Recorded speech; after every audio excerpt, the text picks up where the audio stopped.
నగర జీవిని వేధిస్తున్న నిద్రలేమి. పూర్తి వివరాలకు చదవండి రేపటి సాక్షి హైదరాబాద్ ఎడిషన్. ఋషికొండ భవనాలపై ప్రభుత్వం చేసిన ఆరోపణలు తిప్పికొట్టారు శాసనమండలి ప్రతిపక్ష నేత బొత్స సత్యనారాయణ. ఎక్కడైనా భవనాల నిర్మాణాల కోసం ప్రజల అనుమతి తీసుకోరన్నారు. ఋషికొండ భవనాలను ప్రభుత్వం కోసమే కట్టామని, వాటిని రాష్ట్రపతి నుంచి సీఎం వరకు ఎవరి కోసమైనా వాడొచ్చన్నారు బొత్స. అనుమతులు ఉన్నాయని మంత్రి గారి కమిటీకి చెప్పి మళ్ళీ ఆయన మాటల్లో అంటారు ప్రజలతో ఆమోదం లేకుండా ఎవరైనా బిల్డింగ్లు ప్రభుత్వ బడికి భవనాలు కట్టినా ప్రైవేట్ భవనాలు కట్టినా ప్రజల ఆమోదం ఉంటుందా? ప్రజలతో పక్కింటో ప్రజలు అడుగుతారు అధ్యక్ష. మున్సిపల్ అడ్మినిస్ట్రేషన్ గవర్నమెంట్ దానికి కావాల్సిన పరిపాలన శాఖ దానికి కావాల్సిన పర్మిషన్ ఇస్తాయి, అది కడతారు అధ్యక్ష. దాంతోపాటు అది ప్రభుత్వ భవనం. ఇప్పుడు జీవో చూపెట్టారు, ఆ జీవోని ఎవరు కాదు మేమేమి డిఫర్ అవ్వట్లేదే. ఎస్ ఎవరు డిఫర్ అవ్వట్లేదు. నేను రికార్డు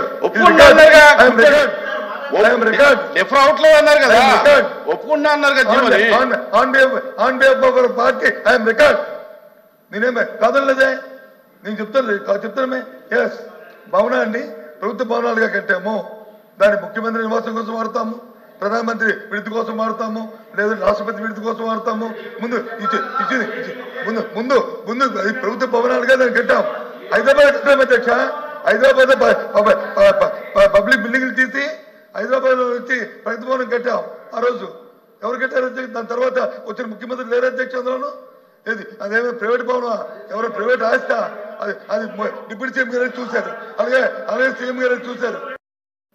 ఒక సభ్యులు అంటారు దమ్ముందా, ఒక సభ్యులు అంటారు రండి చూసుకుందాం, సిగ్గుపడాలి, సిగ్గుందా? ఇదేమి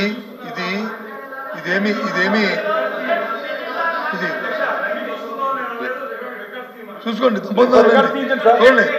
చెప్తున్నారు కదా ఒకవేళ రండి చూపిస్తా అన్నాం, మీరు రండి చూపిస్తా అన్నాం, అంతేగాని వాళ్ళ రండి చూసుకున్నామని మాకు అంత తెగువ లేదు, అంత ధైర్యం లేదు.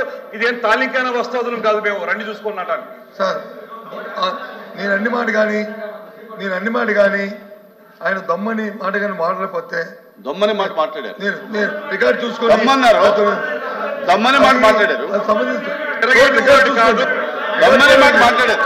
రికార్డు చూడండి. ఉంది ఒకటి దమ్మని మాట ఉంది, ఒకటి చూడండి, రికార్డు చూడండి. ఎందుకంటే సమయం అడుగుతాం, ప్రశ్నలు అడుగుతాం.